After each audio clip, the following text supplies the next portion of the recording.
برایم تو عزیزی ده ایمان، برایم تو عزیزی ده ایمان، که آنجا زیستند خویشان بری هم. برایم هر وجب خاکت عزیز است، برایم هر وجب خاکت عزیز است. منم فرزند تو ای ده ایمان.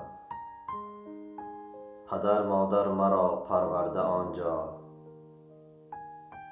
پدر مادر مرا پرورده آنجا. بگشتم من کلان گشتم جهان را، ندیدم مثل مادر هیچ دلبند، ندیدم مثل مادر هیچ دلبند.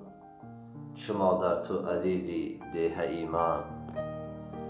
السلام علیکم بینندگان، شنوندگان و همدیهگان عزیز، خوش آمدید به کانال امان در میدیا.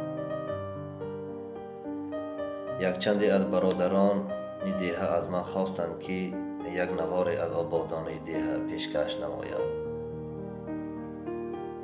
از سببی که من نیز در مهاجرت مهنتی قرار دارم. کمی باشد هم این نوار را دسترس کردم و میخوام پیشکشی شما نمایم.